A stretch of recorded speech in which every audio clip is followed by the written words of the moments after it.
got this 1,000 capacity tilapia farm installed in Enchi at the western north region of Ghana.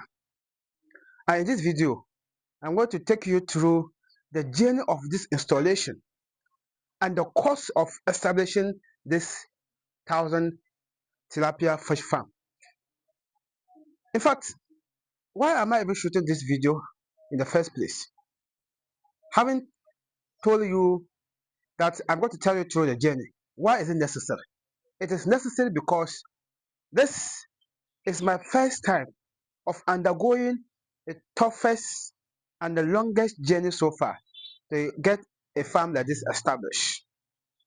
So this video will inspire you and to let you understand that, in fact, distance is not a barrier for you to start your fish farming.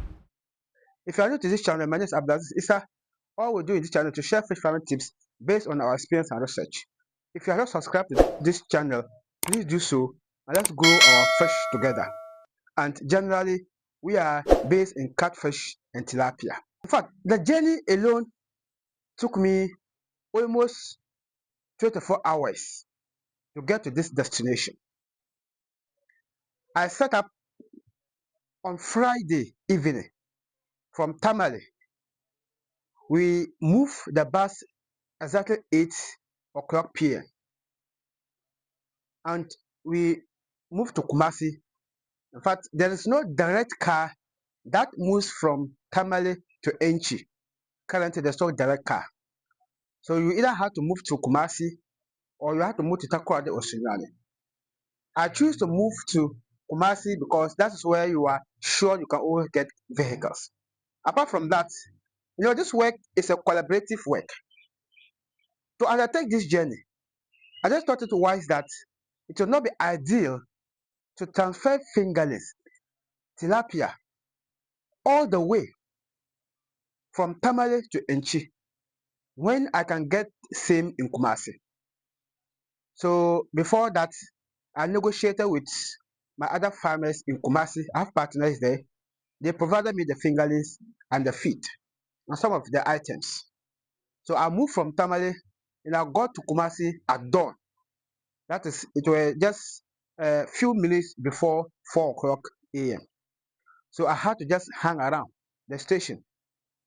In fact, there wasn't even sitting place. I have just to just sit by the roadside, waiting for they to final brace completely for my guy to bring me my items to start this journey again. So around 8 a.m. again, he brought me the fingerlings, the feed, and this predators nets and antibiotics. So I took them to Enchi's station and I boarded Enchi's car again. And in fact, the bus also moved there around 9 a.m. I was told it's 5 to 6 hours journey, but I believe I spent more than that. So when we got up there, we got to Enchi around 4 p.m. And as I'm telling you, all along, tea I have been taking. So tea is my favorite. And when I'm traveling, I have my small flask in my tea and then in my bag. Always sip when I'm feeling that the stomach needs something to keep me. So I got there at 8. We got there at 4 p.m. And no time to waste. The moment I got there, this entire journey, no rest, in fact, no eating. The only thing I did first is prayers because that I don't negotiate it. After observing my prayers, then I started my installation. Before I started putting up the pond, I traveled with the fingerlings in a rubber bag.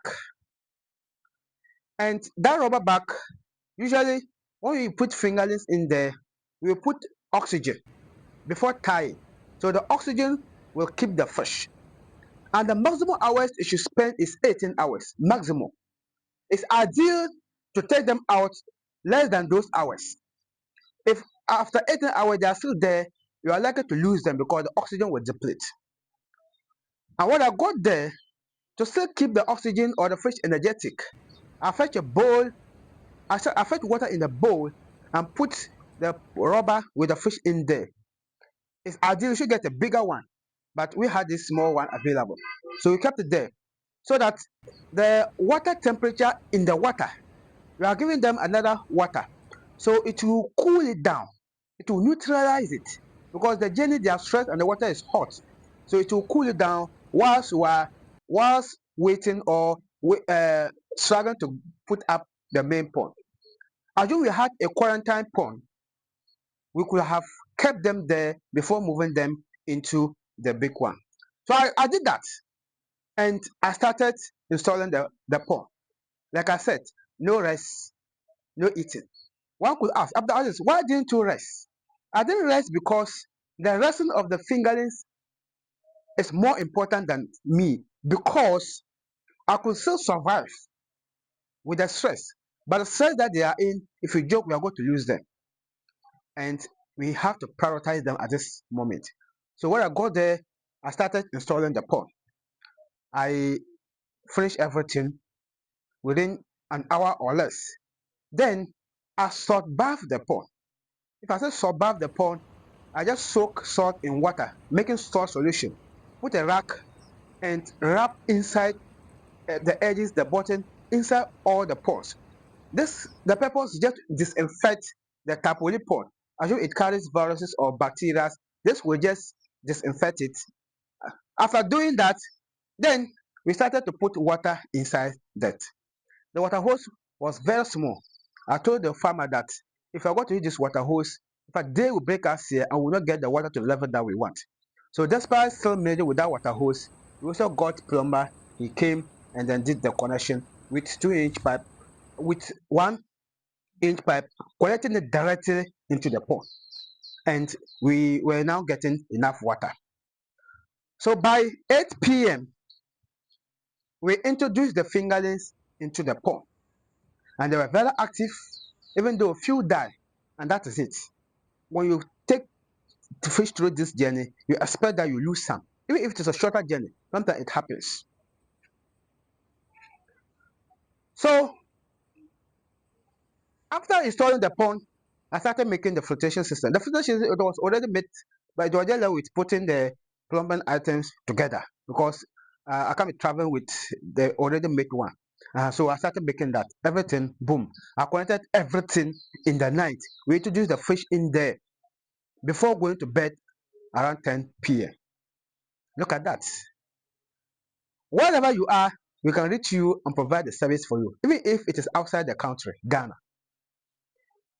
We are able to do this because of the passion and the commitment we have. Not necessarily money. Yes, we need the money, but not necessarily that. Because the commitment and the service we provide and the passion will bring the money. So sometimes we do this at the expenses of the farmer and ourselves. Sometimes we share the cost. I also come to the breakdown of the cost. But now the entire farm is running. The fish are there, they are resting, and we wish the farmer a successful journey.